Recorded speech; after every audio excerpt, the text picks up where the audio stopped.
initiative by the Institute for Social and Cultural Research to preserve the cultural heritage of the Creole population in Belize concluded today. It featured storytelling and drum making in the remote and historic village of Flowers Bank.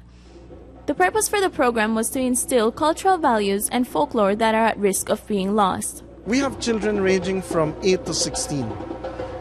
The ideal situation would have been to have more, and maybe those who would have a background in music. But like anything, you have to start somewhere.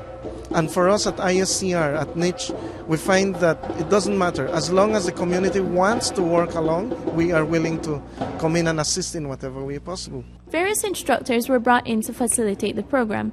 Emmeth Young, one of Belize's expert Creole drum makers and players, guided the children.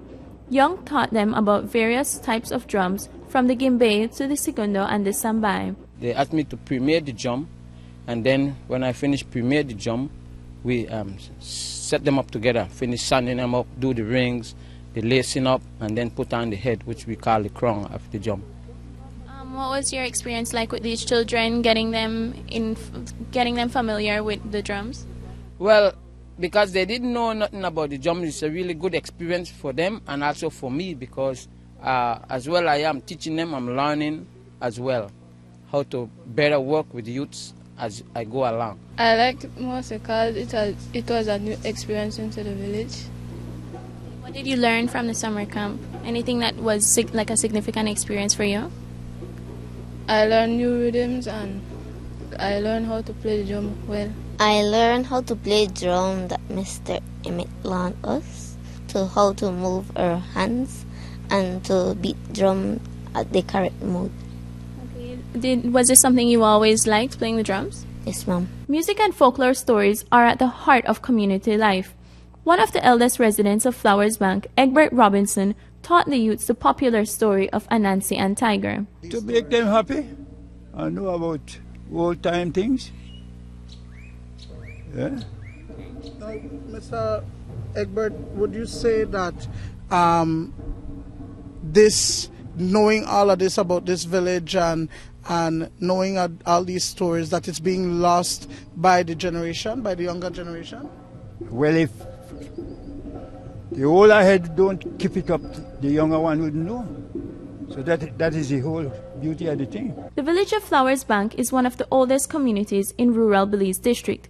It currently has a population of 145 residents, including children and adults.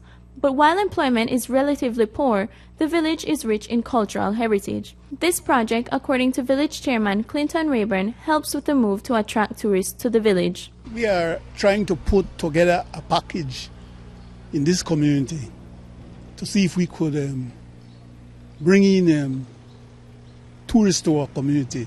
We had on the way almost complete our trails. We have a small museum in the center. We have a landing raft at the riverside.